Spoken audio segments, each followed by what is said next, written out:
Hi, I'm glad to see your desire to move forward and become freer. You've already come a long way.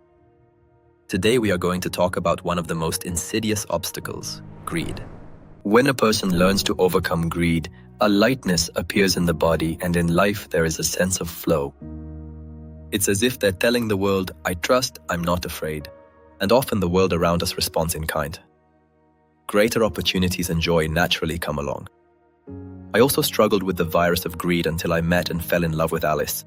Before meeting her, I had been saving for a long time for a cool motorcycle. But then I realized that I wanted to do everything for the woman I loved. The money that had been set aside for the motorcycle, I spent on her. At that moment, I felt incredible freedom and a surge of energy. After that, I began to earn not for the sake of saving, but to help others. As a result, I received much more than I had before. Has the spirit of greed taken root within you? Watch until the end. Learn how to do an honest self-diagnosis and open the flow of prosperity.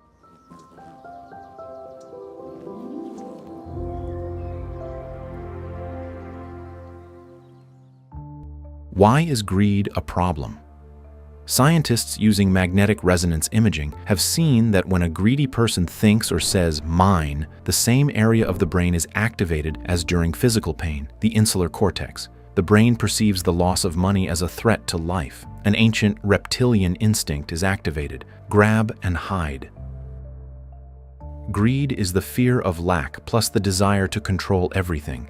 It manifests not only in money but also in relationships, things, and attention.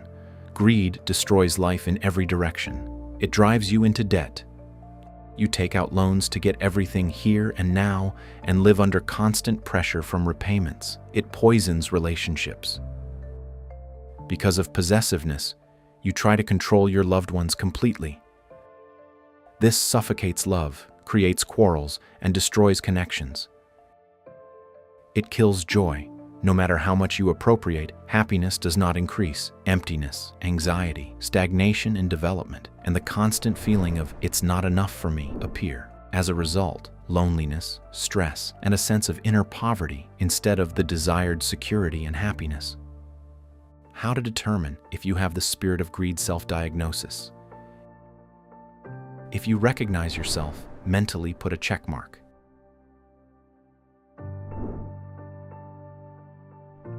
You constantly buy unnecessary things just to possess them.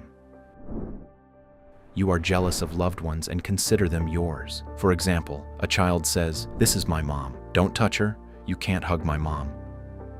Then this transfers to a partner. "My man, don't look at him." And later to children. "My child, only I know what is best for him." You are afraid that others will have more, or that something will be taken from you. You regret even small, necessary expenses. You do not throw away old things just in case. You eat food that is no longer tasty just so it does not go to waste.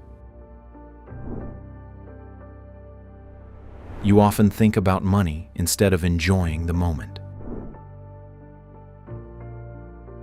If 3 points from this list apply to you, watch this video until the end to learn how to trust the generous flow of the universe.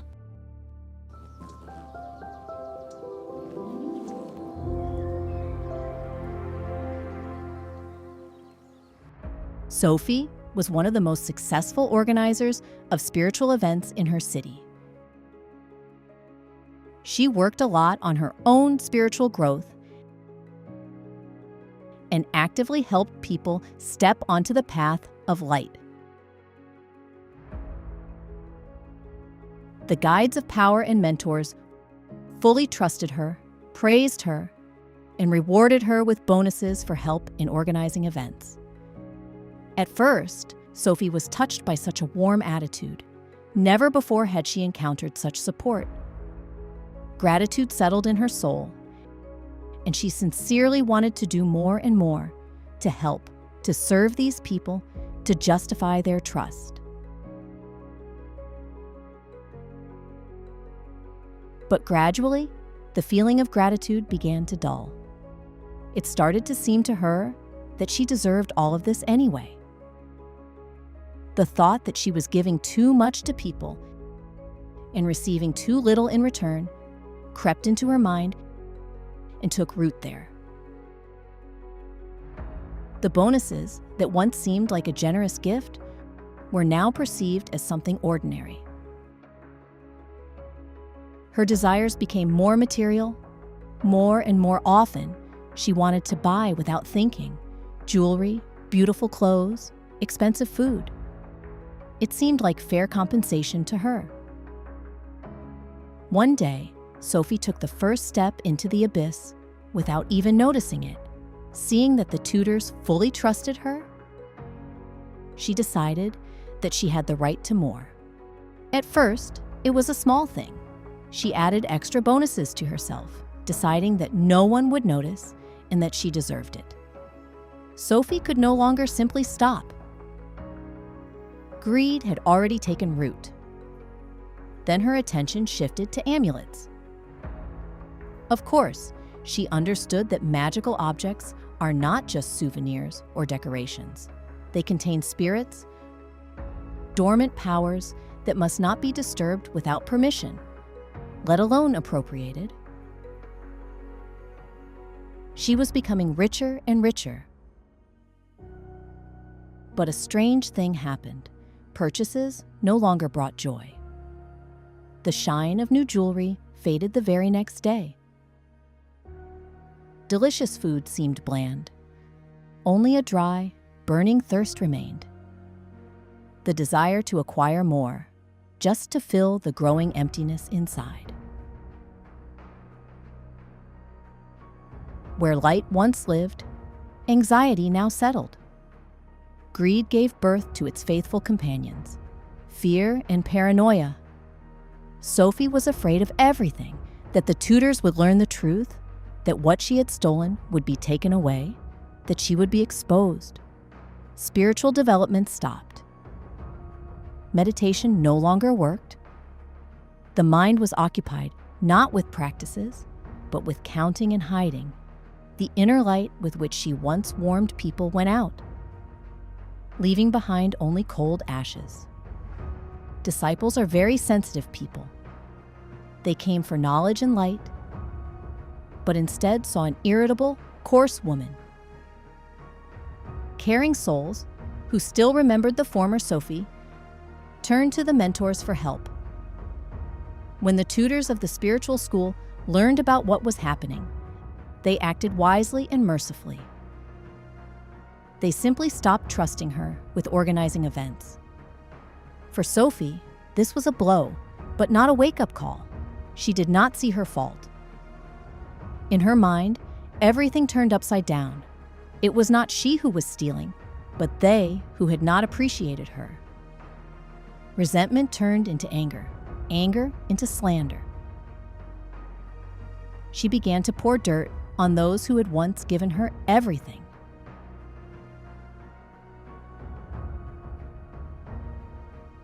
Sophie was given a terrible diagnosis, suspected cancer. The world seemed to collapse in an instant.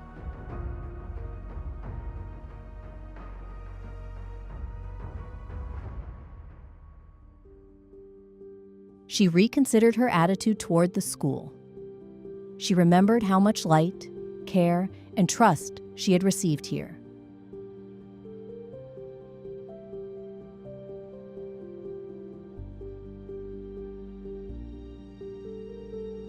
Then she looked at her behavior and with horror recognized in herself the very greed she had not wanted to notice. In fear and despair, she opened her soul to the mentors, repented of everything that weighed on her heart. And then the impossible happened. Repeated examinations did not confirm the illness.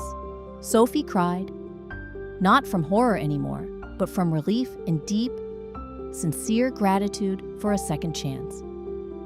Her gratitude to the school was boundless. Until the very last moment, she felt that the group and the tutors had not stopped believing in her. That faith became a saving bridge for her. And with such reverence, she spoke about the school. Only here are you loved. Only here do they truly believe in you to the very end.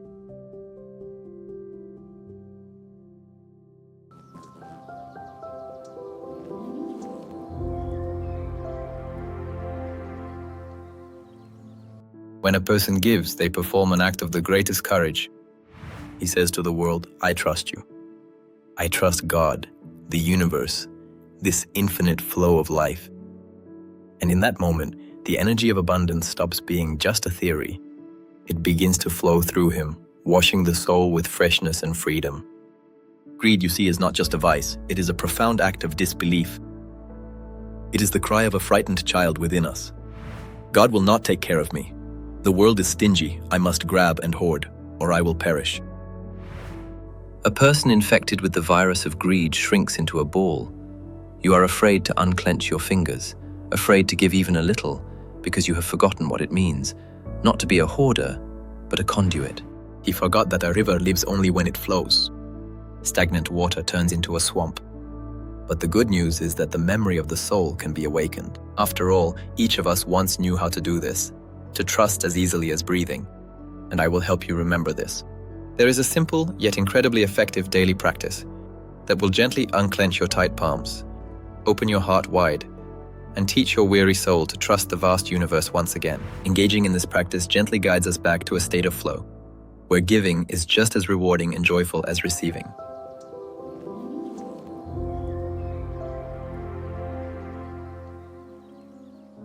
How to heal greed.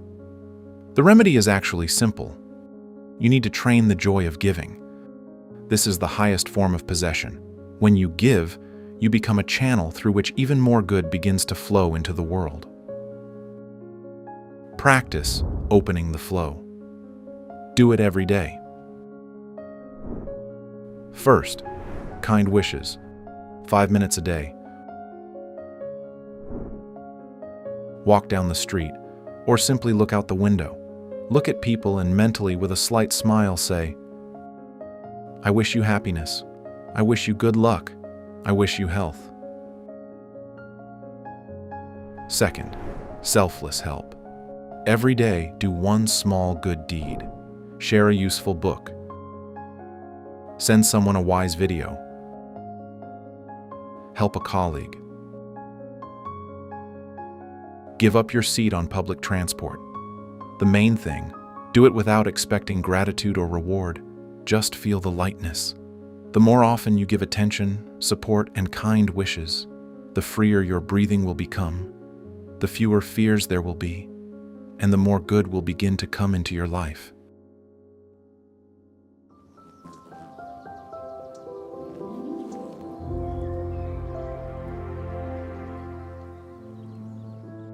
My dear, you've taken another important step forward. Now you have the knowledge of how to recognize greed at an early stage and protect yourself from it and help others if needed. I'm sure that when you face this obstacle on your path, you will easily overcome it. If you notice that someone close to you in spirit suffers from greed, do not judge them. Just pass this on to the guides of power so that they can find a way to help that person. Remember, the opposite of greed is love and the willingness to share. When you truly love, you want to give, sometimes everything you have, and in return, much more comes. Once you truly begin giving with ease and generosity, your life will start to transform in many ways. Anxiety, fear, jealousy, and the sense of lack fade away. A true joy from helping emerges, inner freedom and energy for new endeavors, creativity, and growth. The more you give, the more you receive. You will find harmony, freedom, and true happiness. I believe in you. You'll succeed. You're talented. See you at the next lesson, dear.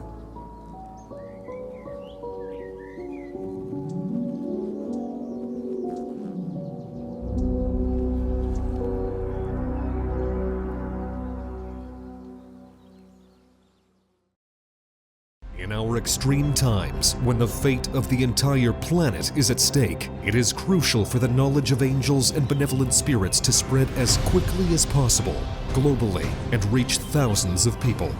In this way, we can change the future of all humanity. Which is why we are addressing you, dear soul of light. Spread the knowledge about our wise books and films. Share links to videos or cartoons. All of this is available and free. Invite women to individual practices, webinars, and seminars. And the Great Spirit of Light will help you and your family. It will direct an enormous amount of energy to fulfill all your desires. Benevolent spirits and angels will assist you and your loved ones in all matters. A thread of light and love extends from your heart to the hearts of thirsty women, and the creation of good and the dissemination of enlightened knowledge throughout the world begins. Become part of the mission of light. Help people, and God will help you.